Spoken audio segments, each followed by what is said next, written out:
So I'm all about applications, and today we're going to have application discussions now. The first talk is going to be from Gus Amjad from Google. Unfortunately, actually fortunately, he's here on the screen, so not with us in person, but please take it away. Thank you very much. Hi, let me just quickly bring up the slides.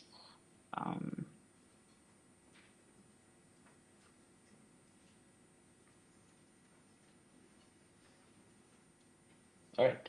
I think everybody can see the slides now. Yes. Perfect. Great. All right. Just let me know if at any point the slides get stuck or something. It has happened in the past, so but hopefully it won't happen this time. Anyway, so hi everyone. My name is Gus Amjad, and today I'll be presenting on our work on RSA blind signatures with public metadata. This is a joint work with Kevin Yeo and Moti Young, and we are part of the private computing team at Google, New York. So this talk is roughly divided in 6 sections. I'll motivate the problem first, then go over the required high-level background, then give an overview of the main protocol, discuss the security of the protocol, go over implementation benchmarks, and then finish off with some updates regarding the latest status and production deployment of our work. So let's start with blind signatures, or anonymous tokens, if you will.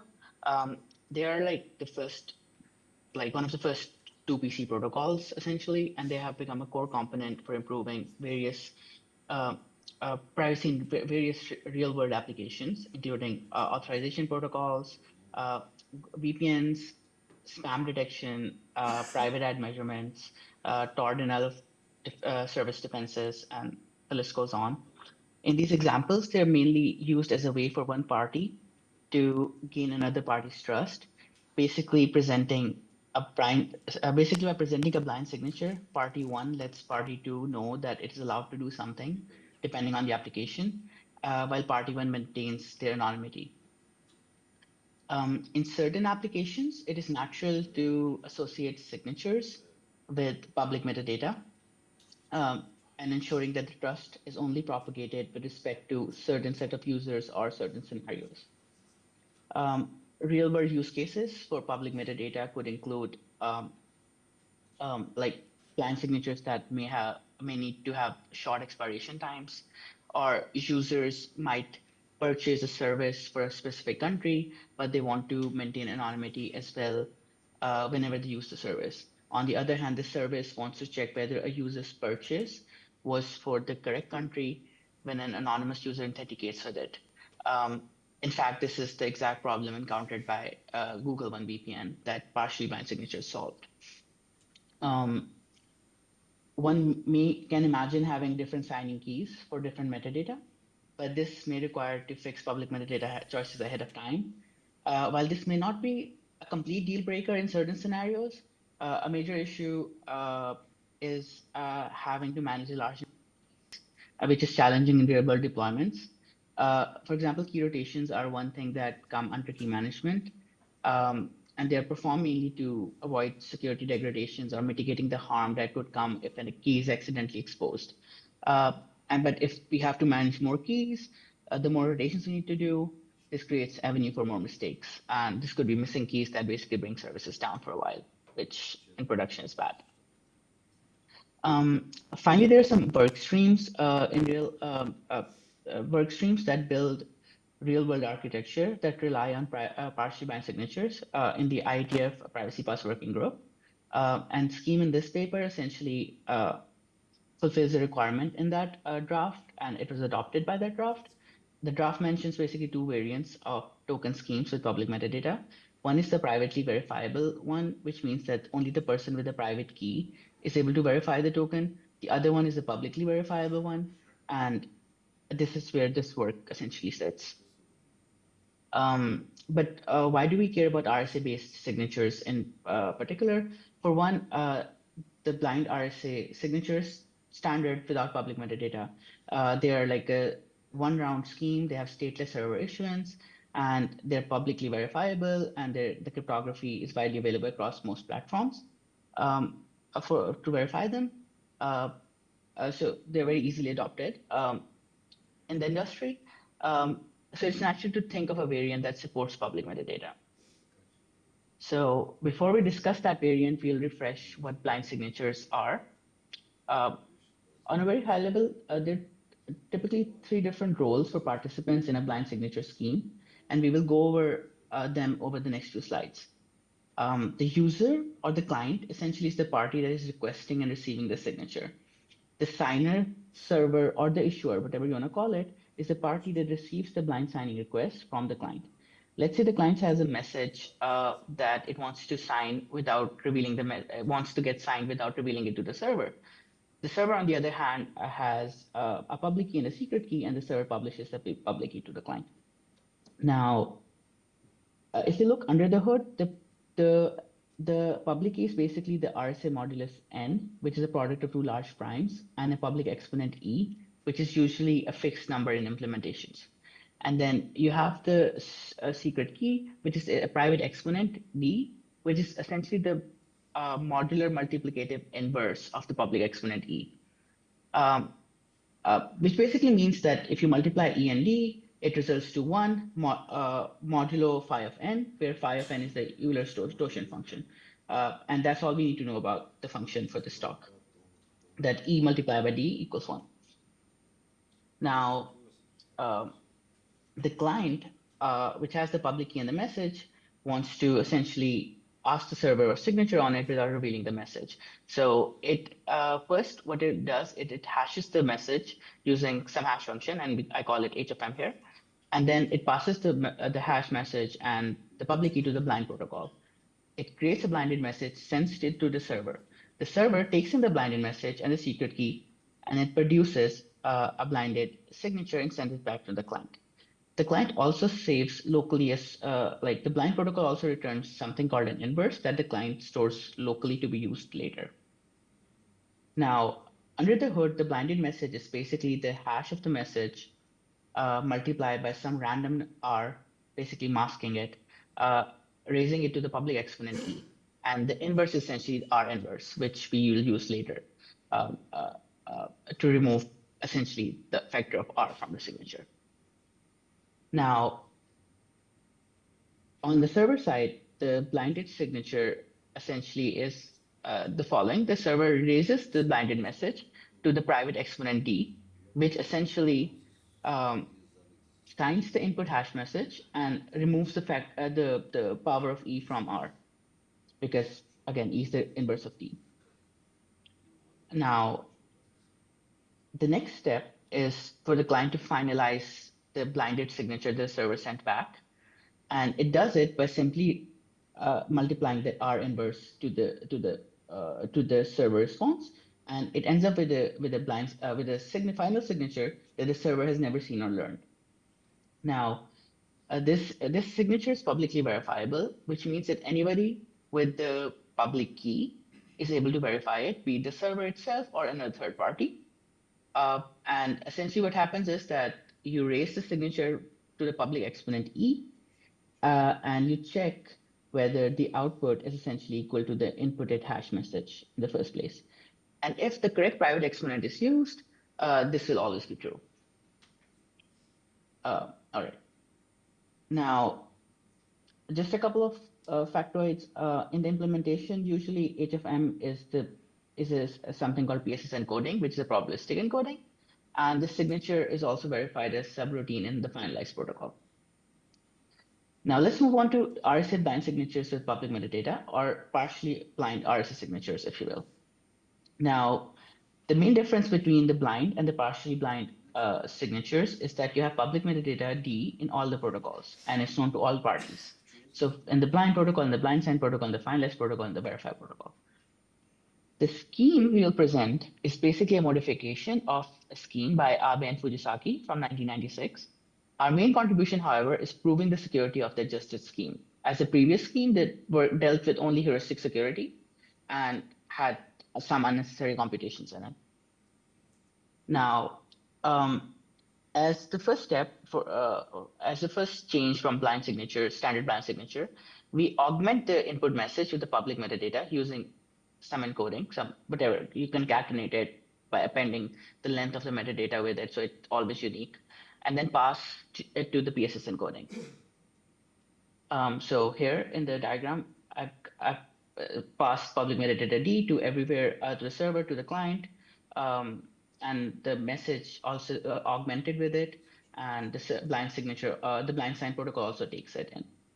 The server needs to use this somehow as well, because otherwise the client can lie about the augmented metadata during verification, because note the server never sees, because the server gets a blinded message, it never sees what the metadata inside it is.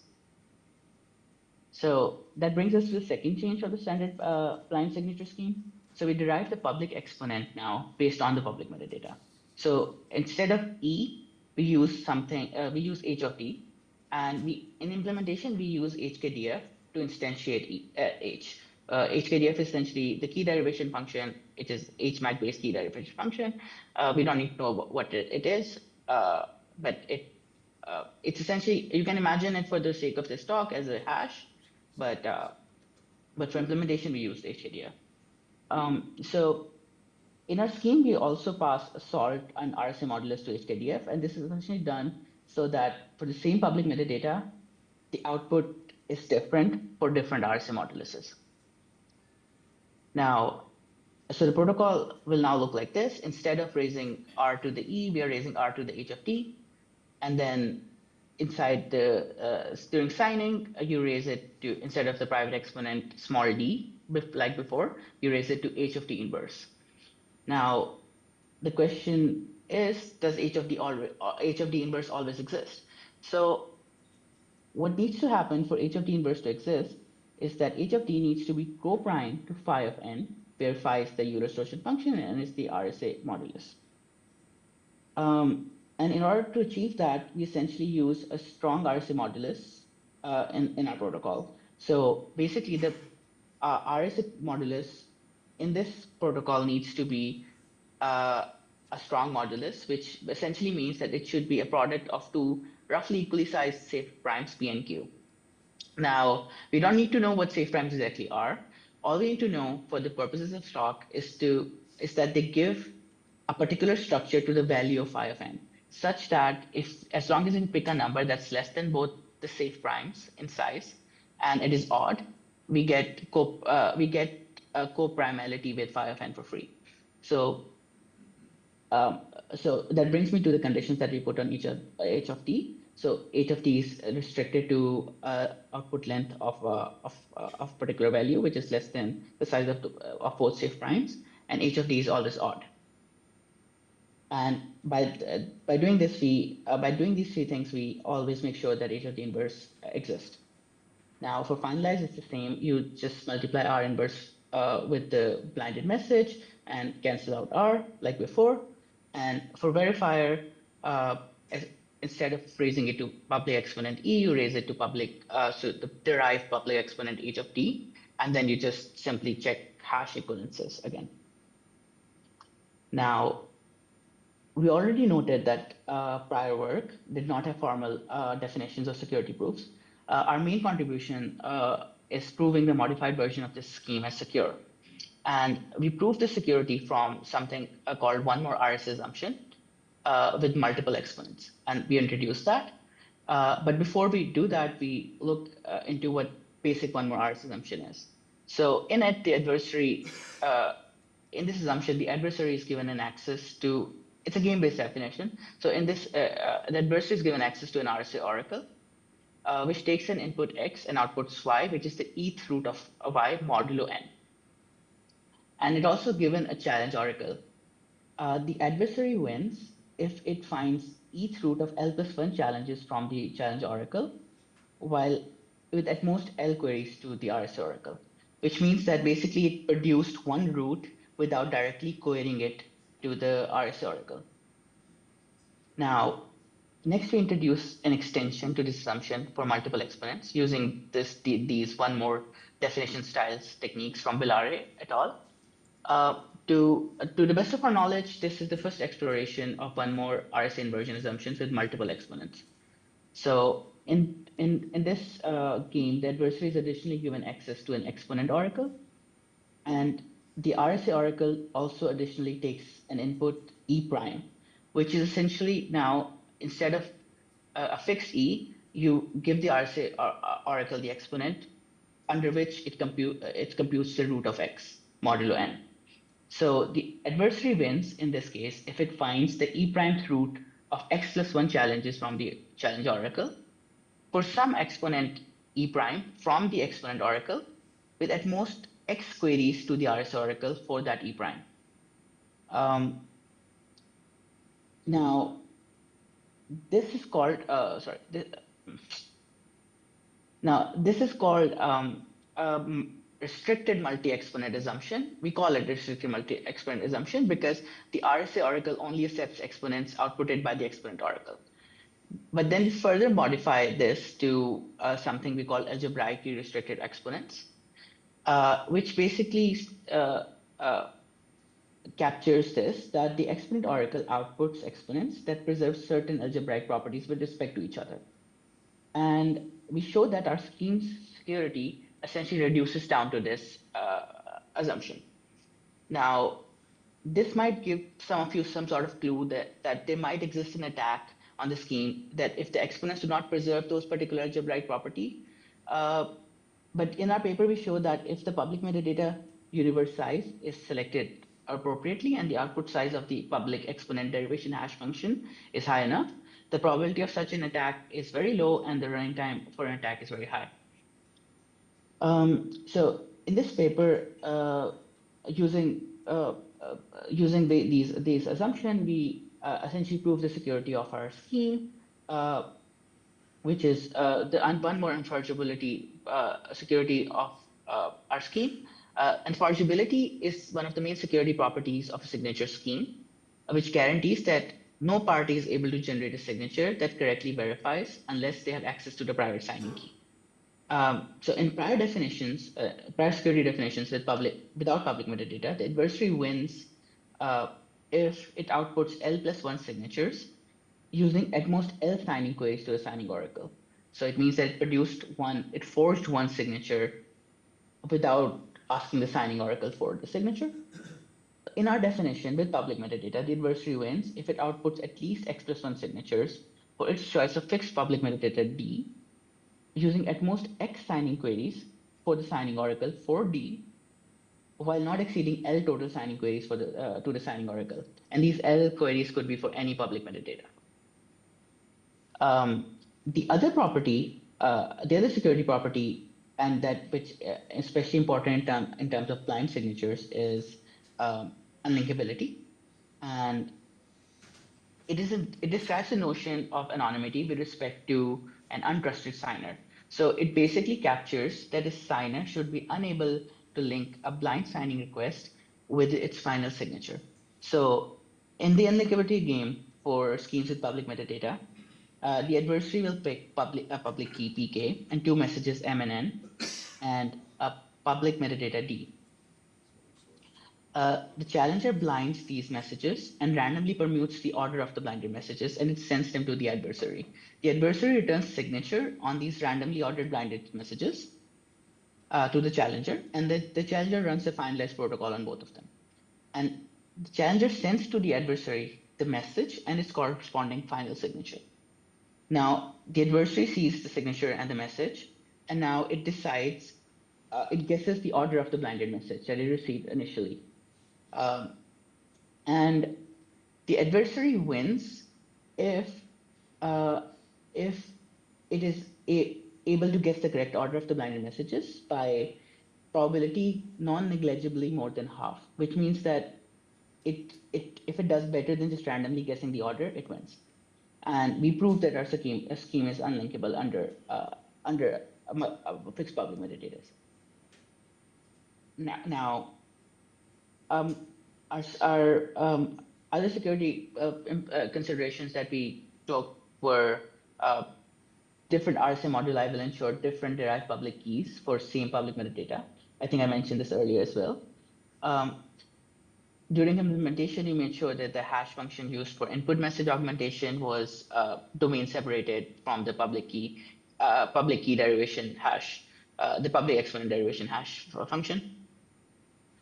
We also went we went through a security review and audit from a third-party NCC group that verified our paper's claims and produced a public report. All right, so now let's talk some numbers. We show that our protocol incurs a slight overhead over RSA blind signatures. For RSA modulus size of 2048 bits, the blind protocol took about, for the standard scheme, it takes about 0.3 milliseconds, but the partially blind schemes take about 1.4 milliseconds. The blind sign on the server side takes about 1.6 milliseconds for the standard scheme, but 4.3 for the partially blind scheme. Finalize takes about not even 0.1 millisecond for the standard scheme, but for the partial blind, it takes about a millisecond. But this is to be expected, that partial blind will not do better than blind because you do extra computations and extra derivations there. All right. So, and there are 3 publicly available implementations right now, and some of them are being used in production. One in C++, one in Golang, one in TypeScript. All right. So let's talk about the current status of this work and the deployment in production. So at Google, it's being used for Chrome IP protection authentication, and it's being used in Pixel VPN authentication as well. We have implemented automatic key rotation for this, which rotates keys on like bi-monthly basis without any service interruption. Also, for implementation wise, we improved end-to-end latencies using different caching mechanisms. For example, caching the public key if it's the currently valid one, or caching computations that get repeated, like deriving of the public, the derivation of public exponent and the H inverses, because they can be same across different requests. The paper is set to appear at PETS 2025, and an ePrint is also available online. There's a standards draft currently adopted by the crypto working group at IETF that is standardizing this protocol, and is currently a work in progress. Finally, we present anonymous telemetry for real-world deployment to showcase this scheme's scalability. So on the left-hand side, you have the QPS. On the y-axis, you have the essentially queries per second, and on the x-axis, you have a timeline of about 15 to 20 days from this month. And this essentially these are a mix of signing and redemption queries. And currently, we are handling pretty easily about 10,000 queries per second on average, which the number is expected to go up. Median and P90 latencies were a couple of milliseconds for signing queries. For verification, basically redemption of the signature from the server side, the latencies are about from 100 milliseconds to 250 milliseconds. But this high redemption is due to the fact that we track double spending and we prevent double spending of the blind signature, or double usage of the double presentation of the blind signature. And for that, we need to read and write from database and stuff. So that's latency is outside the control of the cryptographic protocol. And yeah, I already mentioned the QPS is about 10K per second. And I think that wraps up my talk. Thank you.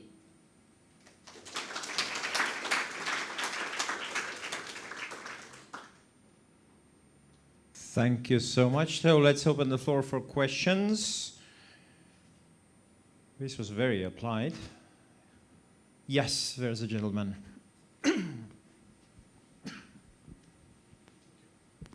Thank you for the talk. The question I have is about the RPS chart you showed at the end. If you can maybe flip to that. Can you elaborate a little bit on what does it show? Because the root of my question is I don't see weekly patterns there. So it looks very much like synthetic load. Is this user-induced load, or what is it? I think it's real traffic. It's real world traffic. It looks like this because I think during the daytime the query peaks slowly, and then it kind of drops around during the night. No, but there's no weekend either spikes or drops. It looks very, very uniform, which is unusual for real world systems.